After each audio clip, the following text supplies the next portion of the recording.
তারা যাতে তাদের নিজস্ব সংস্কৃতি দিয়ে তারা যাতে পরিচালিত হইতে পারে। তো নিজস্ব সংস্কৃতি বা রীতিনীতি দিয়ে পরিচালিত হতে গেলে প্রথমেই দরকার কাস্টমারি ল।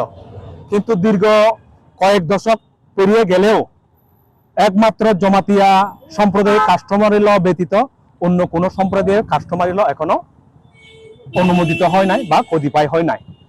তো আমরা অনেক সময় বিভিন্নভাবে আমরা কথা বলেছি, সরকারের সাথে কথা বলেছি এবং বিভিন্ন সময় আমরা মেমোরেন্ডাম দিয়েছি।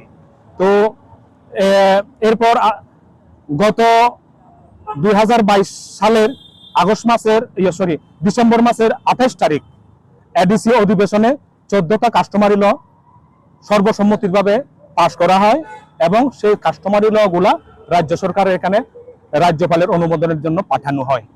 কিন্তু আমরা পরে জানতে পারি এর থেকে কিছু কাস্টমারি ল এডিসিতে পাঠানো হয় সামান্য কিছু সংশোধনের জন্য, আর বাকি কিছু কাস্টমারি ল এখনো রাজ্য সরকারের এখানে পড়ে রয়েছে।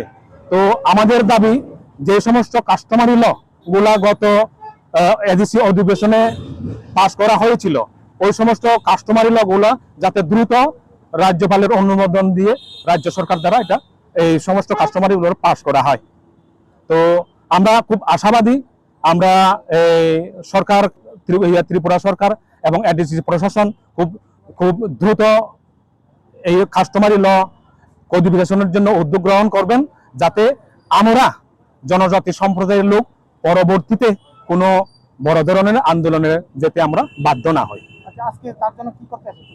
আমরা শুধু কাস্টমারি ল যাতে সরকারিভাবে অনুমোদন হয় ওর জন্য আমরা আজকে স্মারকলিপি প্রদান করতে এসেছি মাননীয় মুখ্যমন্ত্রীর নিকট। কোন জায়গা? মুখ্যমন্ত্রীর বাসভবন। শুধু এখানে নয়, আজকে অলরেডি আমাদের এডিসিতেও মাননীয় মুখ্য কার্যনির্বাহী সদস্যের নিকট আজকে আমরা স্মারকলিপি প্রদান করেছি, যাতে দ্রুততার সহিত আমাদের জনজাতিদের যে 14টা কাস্টমারি ল বিল এখন পেন্ডিং রয়েছে এই কাস্টমারি ল গুলো যাতে দ্রুততার সহিত পাস করা হয়।